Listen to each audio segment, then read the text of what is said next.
I am Ryan McKnight. I'm Cara Santa Maria. I am Christopher Smith. Hi, I'm Andrew Torres. This is Naked Mormonism, the serial Mormon history podcast.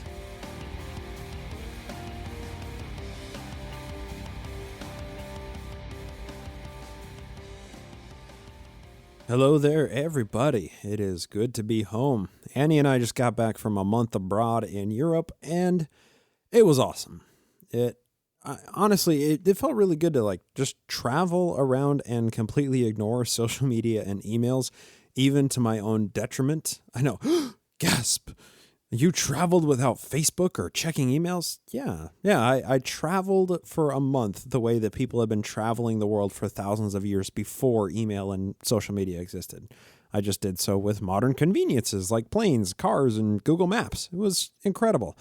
I can't tell you how good it felt to just completely unplug once for just a little while, just a little bit of time. And I think it was a healthy thing to do from time to time. And, completely get away from American politics was relieving, to say the least. But now it's back to business and all those Facebook messages, emails, and everything else the real world requires of yours truly. So a little bit of housekeeping before we get started. We took a month off from our NAMO home evening. Those are our live Google Hangouts every month.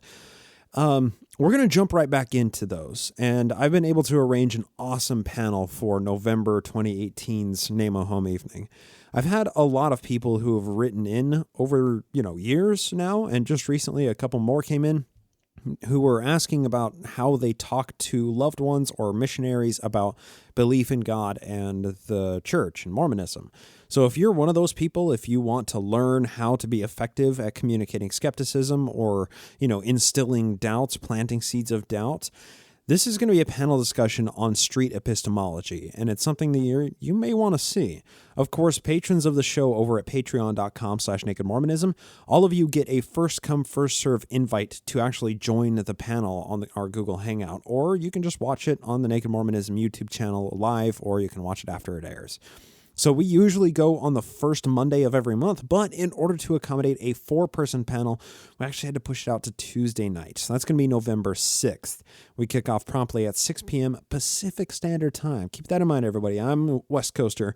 6 p.m. November 6th, Seattle time. Patrons, you're going to get an email with a link right before we go live, and that'll be your invite to the Google Hangouts. So once again, that is Tuesday, November 6th at 6 p.m. Pacific. We're going to be talking to Colleen Dietz from Mormon Happy Hour, Brian Stiles, who's kind of just a social networking guru of all sorts, and then also Daniel Earls, who does a live show every week with the atheist community of Austin about street epistemology. And, hope to see you there. And with that in mind, we're way past due for an update to new patrons. So thank you to Michelle, Josh, Mark, Brent, and Katie for becoming new patrons. And thank you so much to Christy Ann, Aaron, Curtis, and Doonan for pledge edits and for your continued support of the podcast. I hope all of you enjoy the premium content that comes along with supporting the show with your hard-earned money. So last point of housekeeping, one of the NAMO home evening panelists, Daniel, Skeptical Dan, does a live call-in YouTube show every Friday night at 6 p.m. Central. Now, he's invited me to be a guest host on his show in order to attempt to demonstrate street epistemology with some callers. And hopefully we'll get a Mormon caller. Who knows? It'd be awesome, but, expectations, keep them, mitigate them as much as possible and don't be disappointed. So If you happen to know a Mormon friend or a family member who just can't wait to be a missionary to anybody and everybody that they come across, this live call-in show might be an opportunity for them to try and convert us to Mormonism. So Daniel and I would love to talk to them if you think that, they might be a good fit. That's going to be Friday, November 9th, a few days after our NAMO home evening, going to be 6 p.m. Central Time instead of Pacific Time. I know, kind of hard to keep the event straight. 2 live hangout things, call-in panels. So November 9th is going to be Daniel's show for the atheist community of Austin, but November 6th, Tuesday night, that's going to be our NAMO home evening. So if you want the call-in number for that live call-in show, for that Mormon loved one that you may have that may want to talk to us, that's going to be 512-686-0279. And of course, all the information that I just talked about is in the show notes if you can't write it down right now, or you can just back up 15 seconds to get that phone number again. All right. With that all cleaned up, let's get into the meat of the show. This podcast is something of an assembly line, and I've probably told all of you this before, but at any given time, I have the next 4 episodes of show notes open on my computer. I'll have dozens of open tabs on multiple browsers, and of course, the trustworthy and relevant books that I'm using to verify or debunk information that I find online within just arm's reach. As I'm doing all of this research, I find the proper place for each little snippet of information, and then I put it in the proper episode's show notes, and then every Thursday night, you hear the product of that assembly line. So if anything is upset during that assembly process, it sets the whole system back, like, car doors piling up because there aren't enough frames to fit them to. I haven't yet had the time to, grease all the gears and put this machine into motion to get you the next Historical Timeline episode this week, but that will be rectified beginning next week. With that in mind, I want to tell all of you about something that happened while I was in Manchester. And I promise this actually is Mormon history related, so that itch should be scratched today.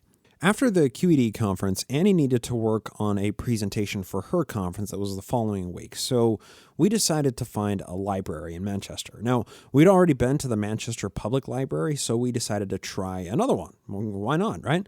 So first we went to Chetham's Library. I guess it's pronounced. Apparently that's like the oldest or one of the oldest libraries in England, and they have a special collection of books specifically from the 1600s. Apparently a very rare collection.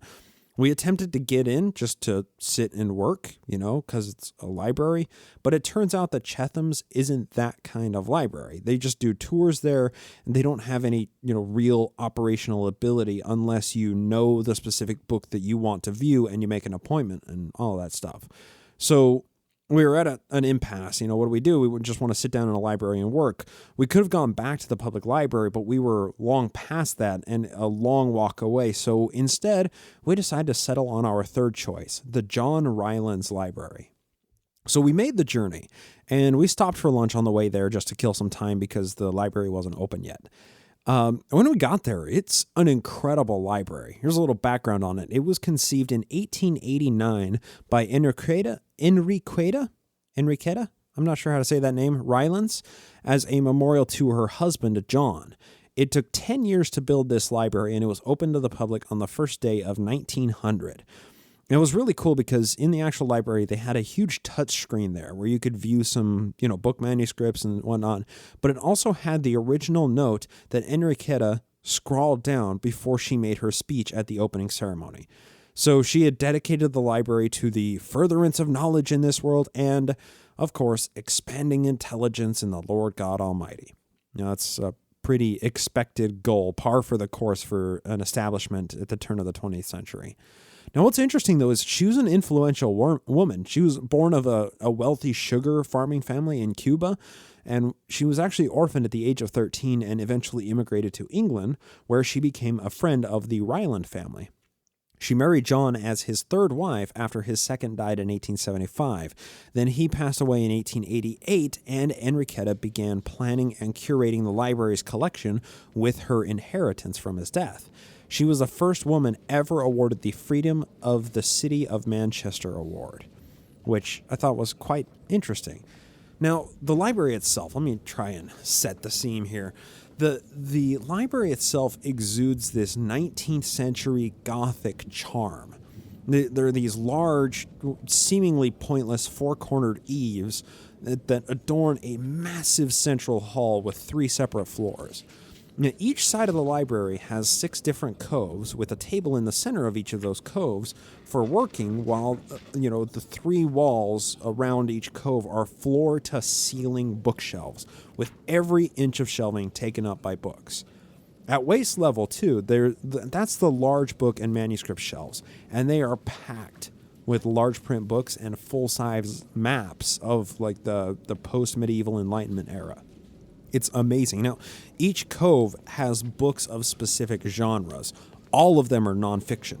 Mostly books authored by travelers to foreign lands, documenting what they saw and experienced. There's medicine books, atlases, history books of every location on Earth you could even conceive of, and many of those locations are no longer existing today from, in the form that they were when the books were initially written. It's fascinating. I mean, a striking feature of these books is that so many of them were written in the 16th, 17th, and 18th centuries. I mean, just shelves and shelves packed with books 2 centuries older than the American Constitution. Many of them were in, old, ye olde style English, but nearly just as many of them were in languages that I couldn't discern by just looking at the cover. It was an incredible sight to behold. I know. I went to castles, museums, iconic cathedrals, the Lebowski Bar in Dresden, the Leprechaun Museum in Dublin, the Cliffs of Insanity, all of these incredible historic monuments and landmark cities, and here I am telling all of you about a library that's barely over 100 years old. I mean, priorities, right? Thing is, my mind can focus on only one thing at a time, and I live in 7-minute increments. What can I say? You know what you signed up for when you hit the download button. So the coolest part of the library is the staff. They were gracious and incredibly knowledgeable. All that I had to do was strike up a conversation about a specific era or location in history, and the librarians were able to point me to the right bookshelf on the right floor. Not only that, they would take me to that location. They would unlock the bookcase and with gloves remove whichever book I pointed to and carefully place it on a viewing stand for me to thumb through. It was amazing. Well, of course, I really only had one thing on my mind while I was there. So Annie was toiling away on her laptop, working on her presentations, and I didn't have anything pressing to get done at the time, but my QED presentation was still fresh on my mind. I'd only given it a few days before, so I was still in that, that mindset of what could I do differently, what could I change, what can I do better next time, just replaying the presentation over and over in my head. And the presentation itself was all about how the 1839 Mormon mission to Europe influenced American history. Because, those European converts are the converts that largely followed Bloody Brigham Young out to Utah and gave him that critical mass that he needed in order to create a thriving theocracy. So I made the assertion that Utah Mormonism is the result of the longest-running isolated eugenics experiment in American history. Some of you, all of you, I'm not sure, may have heard me say that before, but I provided as much evidence as I could muster in the, brief 10-minute talk. So to put that into context, I have crawled quite a few newspaper archive sites in order to find European newspapers and publications that were talking about Mormonism in 1840 to 41. And there are definitely a few that crop up, especially towards the end of 40 and into early 41. But I've never read any books from people who interacted with the Mormons in Europe during that time. I didn't even know if any of them existed, but if they did, it seems like the John Rylands Library was a great place to look. And, I'm there, need to kill some time, and what's the harm, right? I mean, in the worst case scenario, there's nothing there that fits into that criteria, into that block, and I waste just a few hours staring at a bunch of cool books on a wild eagle chase or something. So I asked one of the librarians, and I think Nicole was her name, but I'm not 100% sure. I'm just going to call her Nicole from here on. I asked her, where can I find a history of Liverpool around the 1830s to 1850s? If an author wrote about Mormonism, that's the perfect time frame for that to happen, and Liverpool would be the greatest location. So she took me up to the 3rd level, and she pointed to a few different coves that were, full of bookshelves, and said, if you're looking for the history of Britain at that time, here's where you need to start. And of course, I thanked her and told her that if a book jumps out at me, I'm going to come grab you. So we bid farewell. I began my probably futile search, and my eyes just scoured every book cover. Tens, then hundreds, and thousands of books on dozens of shelves, climbing the ladder to read titles, finding nothing of note, climbing down, moving the ladder a few feet, and climbing up again to restart the process. Rinse, repeat, rinse, repeat. Time just slipped away. And it was weird, but understandable, just a feeling of powerlessness at the size of this task started to creep into my mind. I mean, how can one person scour tens of thousands of possible books, not even knowing exactly what I'm looking for, without a digital directory of any kind? I began the task thinking it would be futile, and I entertained no pretensions that I'd actually find anything, so time started to begin to feel relevant again, and I couldn't feel too disheartened that I was coming up empty-handed. But oddly, that wasn't all that was going through my mind. I don't know, this sense of urgency, I guess, it kind of began creeping its way into my mind. Urgency, but yet at the same time familiarity. It's really hard to describe. I knew that I'd never be back in this library again, and if the book that I'm looking for exists, then this library has to be one of the only places where a book like that exists in the entire world. But then again, I didn't know what I was looking for, so what's really at stake besides the, fleeting unknown? But it wasn't just a feeling of losing something that I never had. There was almost like a deja vu kind of feeling. I've been in my fair share of libraries, so it could be easy to mistake familiarity of staring at bookshelves at any of those repositories, with this Rylands Library. Memory is a fickle and imperfect thing, but it wasn't that kind of familiarity. It wasn't really like a deja vu. That's not how it felt. I kept searching, just reading bookbinding after bookbinding. My eyes continued scouring shelves, and they landed at the head of yet another shelf. And at this time, I was kneeling down and, kind of shuffling along the floor to read this shelf. It was down low, but it was interesting. Something was different. That sense of familiarity that I had been feeling for some time now, it jumped to the front of my mind. There was no mistaking it. I felt like I'd been here before at this library. When or how, I don't know. I mean, I've never been to Europe before. It wasn't deja vu. It was more powerful than that. And this noise, what is this noise that I just noticed? But it seems like it's always been there. My eyes continued slowly passing from one title to the next, to the next, to the next, and it all became so familiar to me. I didn't feel like I was controlling my eyes anymore. They were moving on their own free will from one title to the next. Maybe I was mesmerized by the monotony. That didn't seem like it. But maybe it was muscle memory after seeing so many bookshelves with nothing important jumping out. Maybe it was something different altogether. I shuffled along the floor again, but it didn't seem like me moving myself. It's like my body was answering the calling of my deepest desires without me telling it to do anything. What was happening? I can't figure it out. Then, there it was. My heart stopped for a brief moment. A simple book, a couple hundred pages at best, with a dark green cover, frayed corners on the binding. I'd never seen it before, but it feels like I've read this book every night before bed. A Brief History of Liverpool, 1833 to 43, by Jonas Pierce. What is it about this unseemly book that seems so magnetic? Why couldn't my eyes pull away? I had to read that book. I made a quick mental note of the title, the location, and the exact cove where I found it. It's behind locked glass. I need Nicole. Where's Nicole? I had to find her.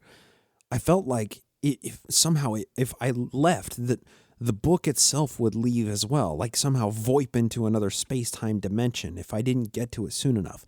So I flew down the stairs to find Nicole, of course, assisting somebody else. They couldn't get their tablet to connect to the Wi-Fi. Something like that. Such trifling problems us millennials deal with. I arrived abruptly with, a bit of clamor and stumbling over myself, and Nicole looked up at me, like, surprised. I mean, this was clearly the weirdest thing to happen to her that day. A wily American asks her for an obscure possible book, He doesn't even know if what he's looking for exists in the first place. And then there I was, standing in front of her looking like I had seen an apparition of John Rylands himself. I tried to fumble out the words that I found something I needed to see. I was too excited. I was fumbling over myself, and luckily her powers of interpretation were better than mine of communication. So I turned to run up to the third floor, and she trailed behind me. I was so excited. I can't blame her, though. It had probably been a long day for her, and it was only a few minutes before closing. This is just what she needed. Somebody wanting to pilfer through another old book moments before locking up for the evening. I mean, come on. Nicole, she's seen my type there before. 5 more minutes with a book easily becomes 5 more hours, and she wasn't going to lock me in the library overnight. At least I wouldn't think she would anyway. I didn't think to ask, but time was short. I needed to see that book. I can't describe why, but it seemed like my life almost depended on seeing what it contained. What could Jonas Pierce possibly have written that inexplicably drew me in without ever having read the book? So Nicole and I got to the proper bookshelf, and when I got there, I almost expected the book to somehow not be there, like I had hallucinated the entire experience and, just dragged her up the stairs after some kind of brief fugue state or something like that. But there it was. A Brief History of Liverpool, 1833 to 43, by Jonas Pierce. I pointed to it, and she pulled a massive keyring from her pocket. And, adding to the rustic charm of the library, all of the cases work by skeleton keys. To train a new librarian on which key goes to which case, I can't imagine. It must take months, but Nicole knew what she was doing. She flicked key after key from her hand to the part of the keyring that she wasn't holding, just slightly shaking her head, mumbling, no, not that one, as the keys lightly clinked together. Finally, she found it, and she opened the glass case with an old-timey clank of the locking mechanism. The glass slid silently behind another pane, and the bookshelf almost seemed to exhale waves of old paper and binding smell into this world of ignorance the glass once separated it from. Nicole pulled her white gloves from a back pocket and slid them on carefully. "Thank you," I said. She just turned and smiled as she reached in to pull this little green book from the shelf. And I was impressed. She expertly kind of pushed the books on either side of Pierce's book in order to allow room for Pierce to slide out without rubbing the cover on either side of it. I mean, Nicole truly is an expert at preservation. I was stunned. So she tucked the book under her arm and slid the glass pane back into place and turned the lock once more. My eyes were fixated on the precious little book in her hands. I couldn't look away. She walked over to the podium and placed the book cover up. And she asked me to, of course, put on gloves to handle it, and I was happy to oblige. There it was. I could feel this book drawing my gaze. I was tidally locked in. My eyes couldn't pull away. Nicole handed me the gloves, and, I put them on, all the while never taking my eyes off of it. She said something, but my response must have been, just like a despondent grunt or something. And after that, I broke my gaze from the book to look at her because she was staring at me, like requiring a response.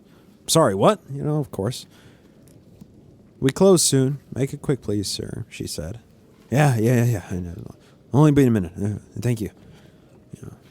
Almost stunned that somebody would be even communicating with me at the time. Now, a tragedy struck here because I didn't get the time to offer this book the love and devotion it deserved. We were both in for a quickie. I couldn't help, however, just take a moment to admire the cover. Simple, breathtakingly simple, yet elegant. Every corner, every edge showed signs that it had been pulled from the shelf and shoved back into its place dozens of times without the care and expertise demonstrated by Nicole.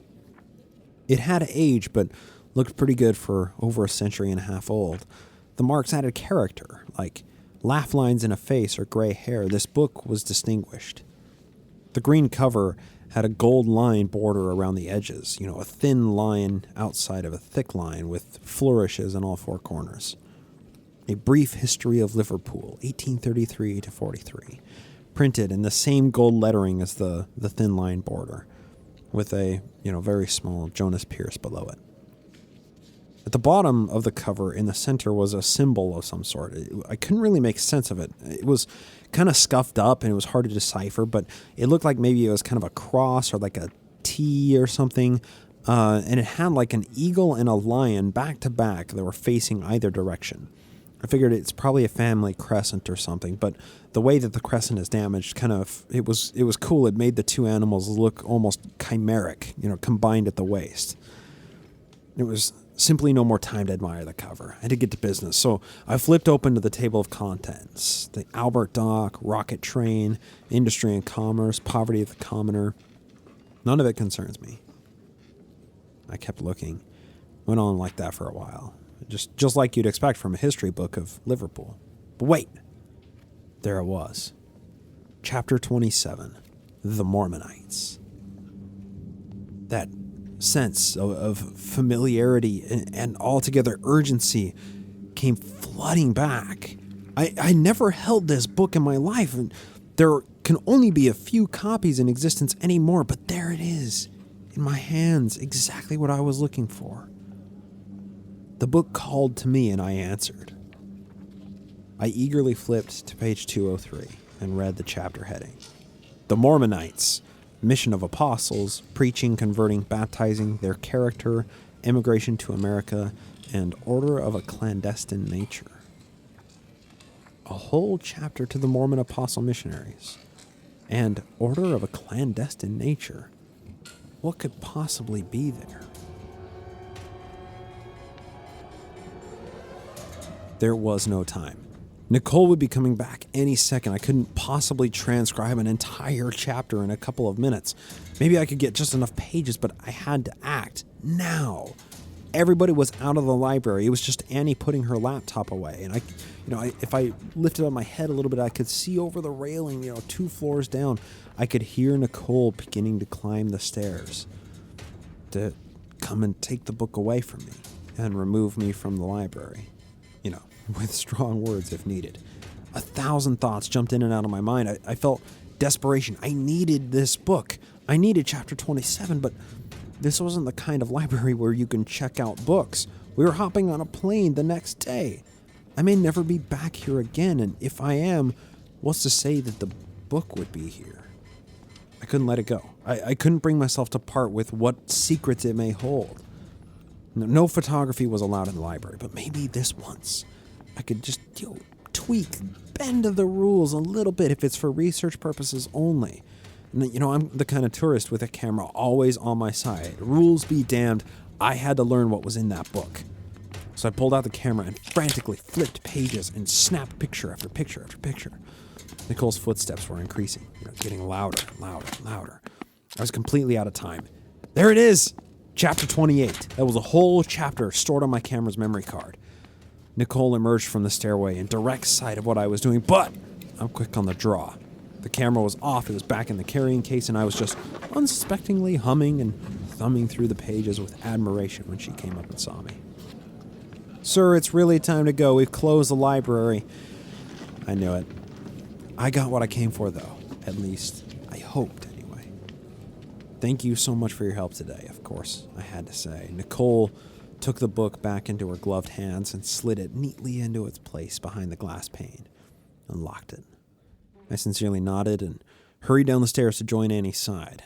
It was time for dinner, so we exited the library to a cool yet clear-skied sunset on the Manchester skyline of buildings.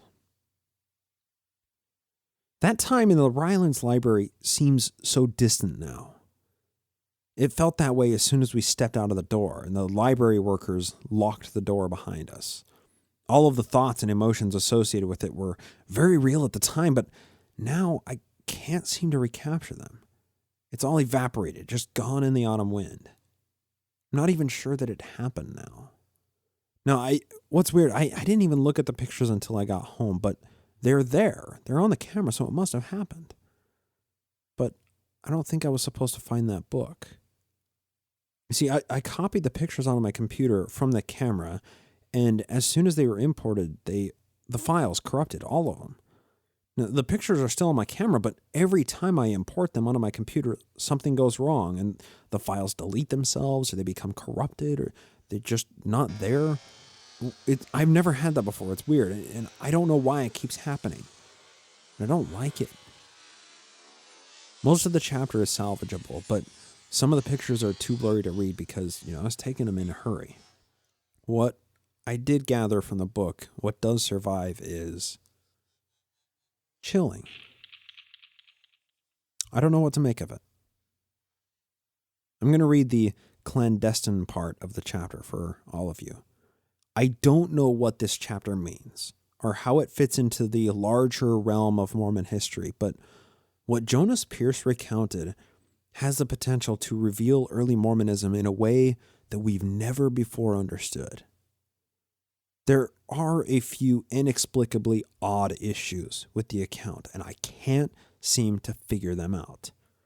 While it was clearly written from contemporary notes that Pierce made and published a mere 4 years after he wrote what I'm about to read, it doesn't read like it comes from the 1840s.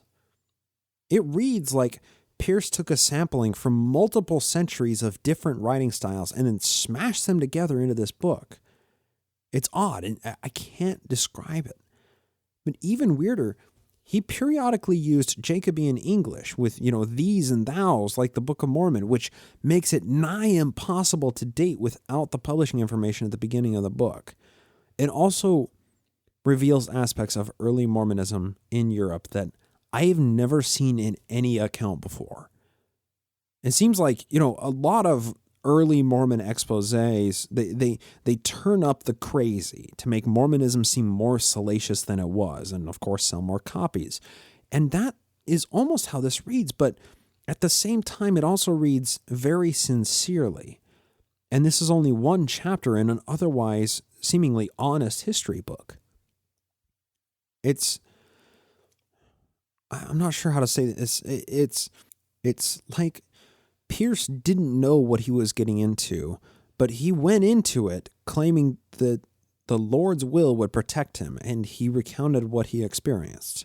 So, without further ado, this is Jonas Pierce's own words, uncorroborated, a standalone exposé, mined from one chapter of a book that was most likely never read just for this chapter the way that I read it, even when it was first published. Order of a clandestine nature. The Mormonites came in droves, and many converted to their creed. Led by a man named Young, whom they called the Lion of the Lord, His Majesty's servant was called by Richards. These pretended Lord's servants had by them also a great man by the name of Taylor, who did gather the masses with his curious works. Yea, and this man, Young, was a man of furious stature, his hair brown like unto the sand, his face like that of a lion, his voice like that of thunder. And the Lord did speak unto me, saying, My servant Jonas, it is my will that thou shalt join the Mormons, and write thine understandings for thine progenitors, that they may know the blasphemy and Antichrist preached by the Mormonites. Yea, not mine, but thy will be done, O Lord. Therefore I spake unto the Mormon king apostle, yea, the Lion of the Lord, even Brigham Young, and he did admonish me to become one of the depraved Mormonites. Yea, the Lord leads me down strange paths, but I will not falter. I know in my heart that the Lord's will be done, and I walk as his true servant. It was impressed upon my heart to be sincere and contrite with these knaves, that I may learn their secret designs. It came to pass that I beheld their combination, and found my heart rejoiced in the plain and simple teachings they spake from the Bible. Whereas they spake plain and simple truths of the gospel of Christ our Redeemer, the Lord let it be known unto my heart to watch thyself, that I may not betray the faith of my fathers and be led into delusion by designing rogues. Therefore, when the meeting was nigh unto end, the apostle Young called upon the multitude to be baptized into the sect. My mind wanted to flee, yet my heart was led by the Lord, and I gave mine consent for their purposes. For if my life be ended, my soul shall rejoice in the presence of the Almighty. Yea, the water was cold, it did chill mine entire constitution. The pretended apostle of the Lord, Taylor, did take my life into his hands. Therefore he did raise his hand to the square, and say his words to the Lord for the redemption of mine soul. Wherefore he did cast me into the depths at the end of his spell, for I thought an eternity had passed before I was again raised unto the Lord, like our great Redeemer by John the Baptist. My heart rejoiced that I had not perished, and the Lord sought that I would be preserved against these abominable deceivers, and spared my life from being lost in the depths. For after this odd ritual took place, the pretended apostles did gather in a circle and lay their hands upon my head. I once again feared my life was in their hands, as I knew not the designs of my enemy. O Lord, please spare my life again, for thy will leads me into temptation and danger, yet thine servant shall not falter. The 12 in their wickedness did speak again unto the Lord of hosts. They did confer the Holy Spirit unto my soul. For it is by the grace of God that we hear the Lord speak unto us through his Spirit, but these dupes pretend to give the gift of Spirit to the people of God. A promise from the Lord given each child at birth, and now they claim the gift to be given unto the natural man when he joins their creed? The blasphemy! For surely these men will feel the wrath of their indignation at the great and terrible day of the Lord. After their spell was concluded, they removed their hands from mine head, and welcomed me into their evil sect. Wherefore I had thought that the operations had concluded, yea, I was mistaken, for their night had just begun. The lion-faced apostle had sought to induce me into his clandestine group. Therefore he did approach me, saying, Jonas, your righteousness has shone like a light in the darkness. I beseech thee to ascend into the new and everlasting covenant of Mormonism. For the gospel of the Lord operates by degrees, and I will thee to become a brother in the covenant. It came to pass that my mind was racked with conflict, for I desire nothing more than to serve the Lord of hosts, and serve no master other than God. This pretended man of God believes himself an emissary of the Lord of heaven, holding the keys to the kingdom? What shall I do, O Lord? Shall I give in to their desperate ways and learn the secrets of the kingdom, or shall I remain an infant in the Lord and be saved by grace? O Lord, deliver my soul from this evil, that I may know thy will. Behold, the Lord spake unto me again, saying, My servant Jonas, the world is full of evil, and the second coming of mine Son is nigh at hand. The wicked of the earth shall be burned, and the righteous will be reaped, to serve in the kingdom of God on earth. Wherefore the Lord cannot be frustrated, but my children shall know the wickedness that walks among them. You shall go thy walk, and learn the ways of this wicked plague, that it may not deliver my children unto temptation. O Lord, I do not know thy ways. I do not hold mine own life in my hands, for thy will be done. Whatsoever thou shalt will, I shall do, for it is thy command. Therefore, when this chimera did ask my will concerning initiation into the rite of clandestine Mormondom, I did agree, that the children of men may know the evil that lurks beneath the pretended book of God, the Book of Mormon. In that moment I told the lion that I shall obey. He did tell me to return myself unto this congregation at 9 o'clock that evening, having fasted from food and water thereunto, that the secrets of the kingdom may be revealed unto my natural mind. And it came to pass that I removed myself for a time, and returned unto the chapel in which the Holy Spirit was conferred upon my head. They began their delusion by covering my eyes and leading me into a room. Once the cover was lifted from mine eyes, I entered the bosom of the great and spacious building. The lion stood with his apostles upon his flanks, wrapped in robes of white and red, signaling the coming of the Lord. Upon entering the room, my mind wished to flee from my body, that I might not have willed my soul to be stolen for their designs. O Lord, forgive me what I witnessed that day. The world hath never known such evil as was witnessed then. The Lord is merciful, and my spirit is broken. For what I saw, I shall never forget. Such evil, such wickedness, such depravity and blasphemy has never before been witnessed by the sons of men. For what purpose these evil men caused my soul to be racked with torment, I did not know. For what reasons they inflicted such disgust upon my constitution I've yet to reckon. The devil lives among them. The devil found refuge in their souls. The Mormonites are an evil sect, and my heart weeps for the thousands of children of God who've given their lives unto such an evil design. For if their leader is not destined to burn in hell, what good is the devil anyway? And what a sight to behold it was. For as many people as were baptized that day, but a tithe of them remained in this room for initiation. We were arranged around the room, sitting in such a way that the Lord could enter into our hearts from the basement to the belfry of the building. At the head of our congregation was the Lion of the Lord, sitting twain his apostles on his flanks, 6 to one side, 6 to the other. Our seating was arranged as follows. One man sat at our head, dressed in white robes, with his left pant rolled up to the knee. Descending from this man were seats in a straight line, away diagonally from the master lion at the head of our little group. Some 1.5 score men filled the congregation, eager to comprehend the mysteries they were about to behold.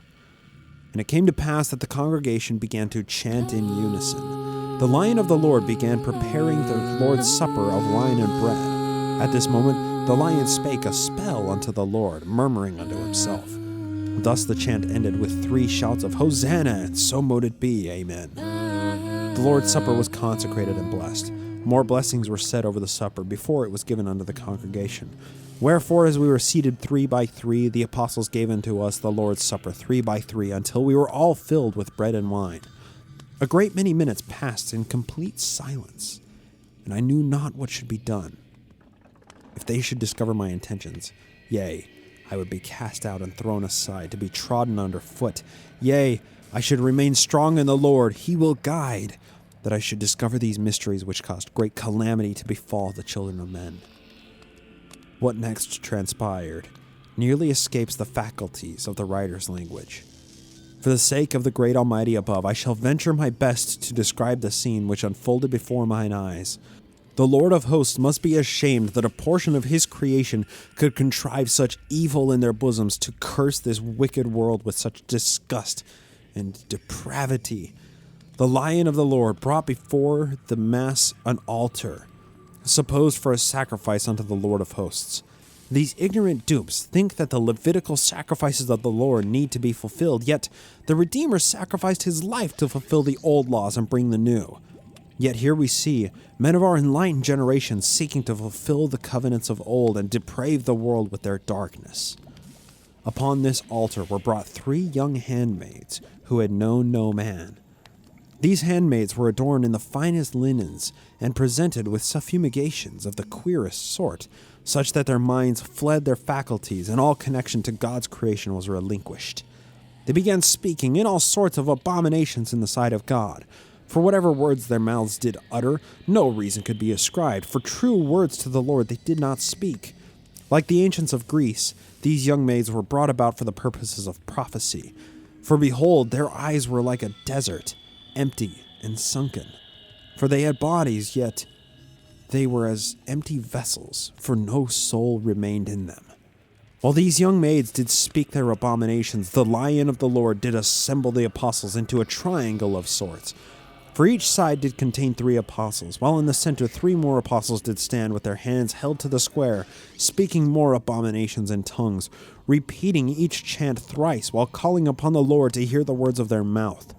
Such noise, such calamity grew from this commotion, that the congregation did begin speaking in tongues. Never have mine eyes beheld more blackness. The people began forming themselves into all manner of disturbing human shapes. This was not the Spirit of the Lord working upon the people. Each person would speak loudly in the spirit of pretended prophecy, and each apostle would clutch them by the right arm and did speak unto them the name of each grip they received, calling them each by a new name. Being led by the Spirit of the Almighty, I reckoned it best to speak the nonsense on my mind, to gain the tokens of what they called priesthood, to better understand the evil that lurks beneath such this pretended holy delusion. Therefore, I spake abominations in the sight of God. Lord, forgive me. I was led by the spirit of pretended prophecy, that my words may not offend the Lord of hosts. Yet, Lord, grant me passage into the guild of ascended Mormonites, who claim to speak as the mouthpiece of God. Nonsense spewed from mine own mouth, easier than words of consequence, and the lion approached me, saying, You have proved yourself a saint of the Almighty. You are therefore inducted into the brotherhood of the Holy Order. Oh, what rejoicing filled my soul! What happiness that they had not yet discovered my true desires to expose their wickedness! Yea, it was at this moment that my spirit was quickened unto the Lord. What great power was this manifesting in my bosom, to expose these deceivers to the world, that the Almighty would fill my bosom with enlightenment, such that I may persevere in my doings and bring to light the abominations practiced by these evil men. I could feel God's glory and power fill my entire constitution from head to foot, tingling, excitement, warmth, yea, a rushing mighty wind. All the power of God filling my body with fortitude to carry out his will. The Lord is yet merciful in our darkest of times. Yea, and it came to pass that the light of the Lord descended into my midst, like a great orb of light floating over my head. I saw the Lord and his Son appear unto me as a singular being wrapped in light. The heavens opened, and I saw the Lord Almighty, clothed in a robe with a character of whiteness, exceeding that even of the noonday sun. What a glorious sight to behold! At such a time as this, the Lord spake unto me, saying, My son, thy sins are forgiven thee. Go thy way and walk in the light of the Lord. The sect of Joseph Smith is evil, and he is corrupt. Do not join them, yet be like unto water, ever changing, ever flowing about the world around you, inasmuch as you can be holy in the face of all temptation and evil that shall befall you.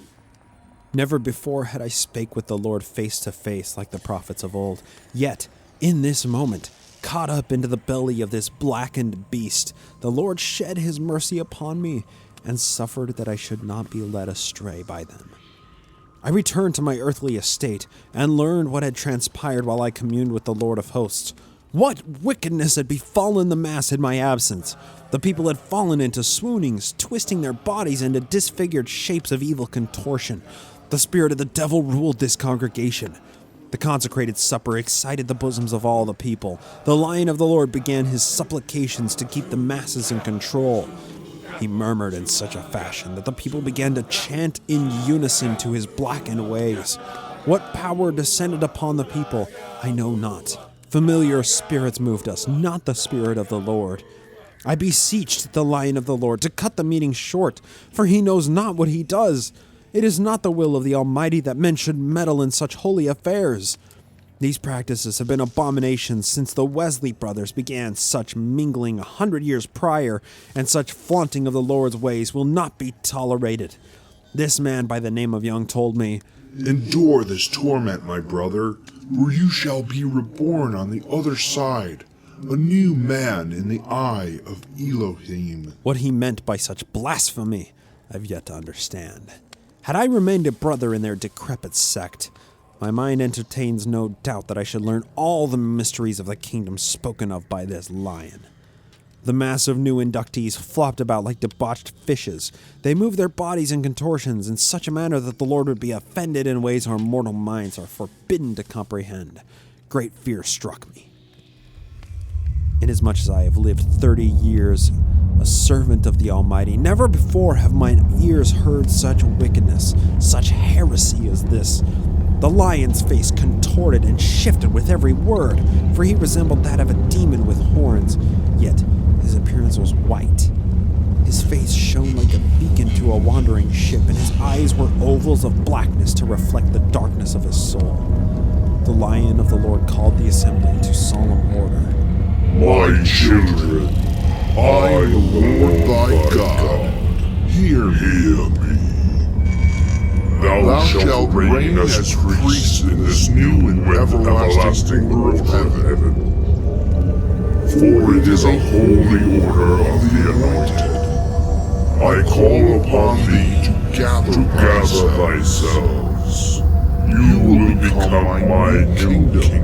Yea, the kingdom of God. Zion, the new Jerusalem, will be built upon your broken world, and the earth shall be renewed by my chosen servants. It shall be bathed in the shed blood of Gentiles, sacrificed upon mine altar. Complete silence befell our group. Whereupon, without direct order, the people did organize themselves into diagonal lines across the room. At their head was the Lion, Richards, and Taylor.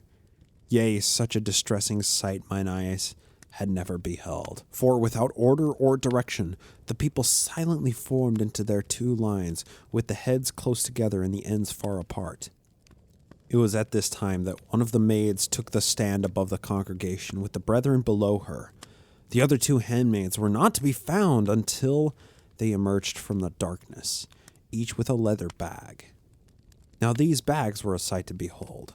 They were held together with a golden rope. The only structure was provided by their contents. Each bag had upon it inscriptions of some unknown language. Sigils and symbols adorned every portion of the exposed leather. The maids placed the bags upon the ground at the head of either line. Upon this they untied the rope, binding the bags, and underneath the rope was a single word I could discern. Adonai. My heart leapt at witnessing the name of the Almighty used for such wicked purposes, for truly nothing but depravity and wickedness leads this sect of wretched fanatics. The three maids began to mutter to themselves, whether by words of chanting or supplication my ears could not discern. They continued their muttering as they unraveled the contents of the leather sacks. Their muttering grew nigh unto audible chants, then singing like the sirens of Homer. Their voices seemed to come from the ground and the sky, all together at once. The walls sang with their voices as one, all while the congregation remained silent as Golgotha. Yea, with one accord, the two maids did unwrap the last vestige of leather from the contents. And what a sight to behold!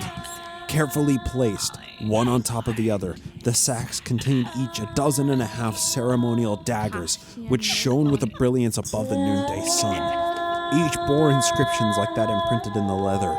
My mind could not entertain for what purpose these daggers were presented, had I not witnessed it with mine own eyes. Great evil doth lurk in this seemingly harmless delusion, for what I next witnessed would shock even the tyrant Napoleon to his core.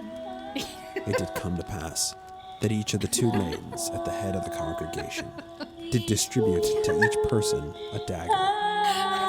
As they performed this abomination, their chants grew into laughter, yea, even laughter that would frighten the demons of hell from their pit of despair. Whereupon each congregant with a dagger in their own hands did thrust the dagger into their own side. Oh, what a terrible sight to behold, for each thrust of the blade revealed a river of blood from each person, while the shriek of the maidens became cries of evil joy.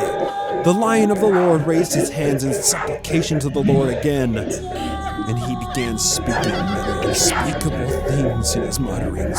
His voice became like that of the devil himself, to call the congregation to obey the words of his mouth. Therefore each person with a wound should be screaming in their agony, but verily their eyes are dead as winter, and their cries are that of a muttering familiar incantations with no reason to be discerned. The congregants are a legion of the undead. Wherefore this is no ordinary religious sect. It is ruled by evil. I can no longer stand idly by, for in my heart I know that this is not the will of the Lord. God moved upon my heart to act in preservation of the precious lives of the innocent, to be soon lost from the wounds in their sides. In a raucous and terrible manner, I ran to the maidens and forcibly removed the satchel of daggers from their hands. They continued in their shrieks of laughter. I grabbed one of the maidens by the shoulders and called upon her, "End this now! Stop the walk into wickedness this path has led you to. Save the lives of these children of God." Her face revealed she wasn't the maiden she once was. Where there may have been caring eyes full of love, remained nothing but pits of blackness. The room began to darken. A presence filled my bosom. My tongue was bound. I could no longer cry to the officiates for mercy. My soul cried out to the almighty power of God. Please, spare us all. Spare thy children, O Lord. Spare these deluded fanatics from these wicked men, that they will not prevail in their designs. Unable to speak, fearing for my life, I resolved to take a dagger into mine own hands, to preserve what was left of my soul and extricate myself from this madness. I lunged for one of the few remaining daggers in the maiden's sack. All eyes turned to look at me. All were silent. What mistake have I made? What darkness have I found myself enveloped therein?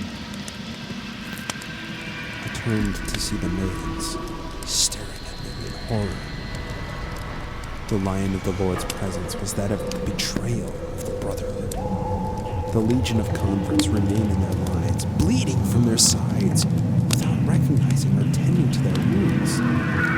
Their eyes fixated on me and my weapon of defense. Their gaze was completely void of soul and all humanity. As the blacksmith's first hammer swing of the day shatters the spell of silence, the lion of the Lord burst out into rebuke. My children, you took an oath in the presence of Almighty God, His holy angels, and 3 witnesses, that you will avenge the blood of our Savior on this nation, and teach the same to your children, and that you will, from that time henceforth, and forever, begin and carry out hostilities against apostates, and to keep the same intent a profound secret, now and forever. Therefore, a heretic walks in our midst. I rebuke you in the name of the holy priesthood. You know our combinations and will suffer ungodly wrath for your transgressions. So mote it be.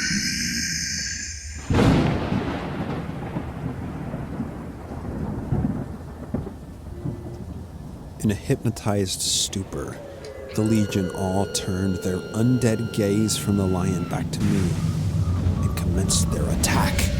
I parried the first and the second swing, but the third found its mark and cut my leg at the knee.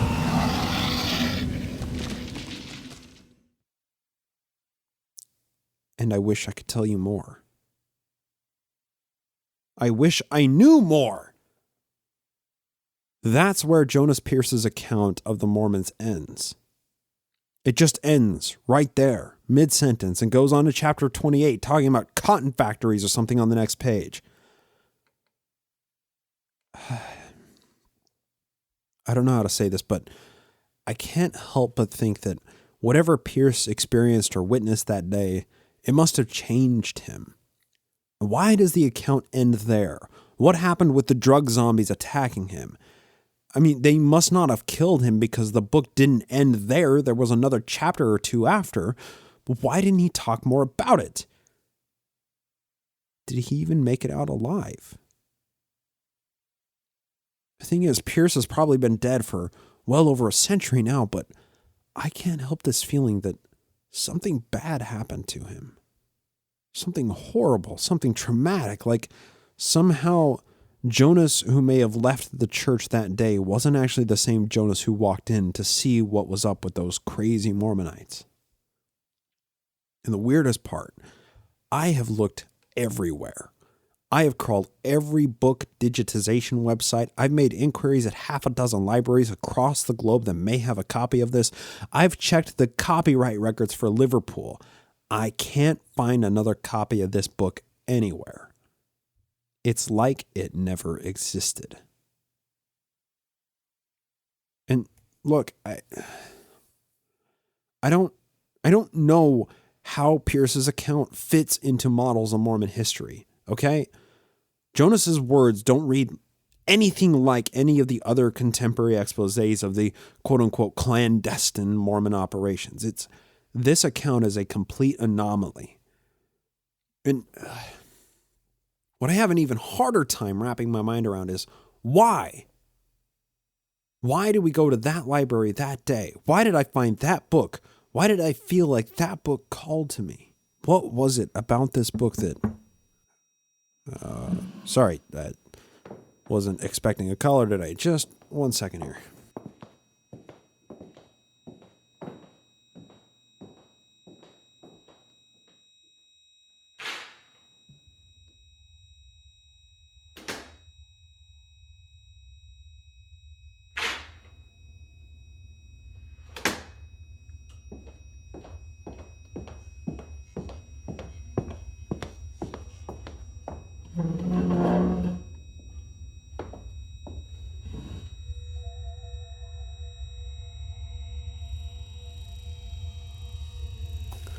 It was really weird. Nobody was there. It was just a package, a brown padded envelope, but it's weird. There's no stamp. And the return sender just says Tyler. There's no address on it. The envelope has just these words. This is all it says on it. The entered. That's who it's addressed to.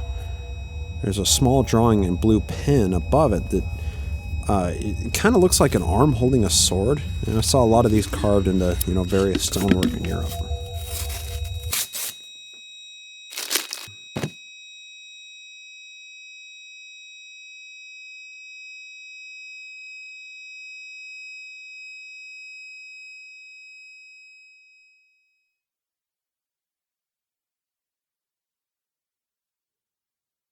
The veil is thin, everybody. Happy sewing.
This podcast is produced with the help of Julie Briscoe as production assistant and director of social media, and Brian Ziegenhagen as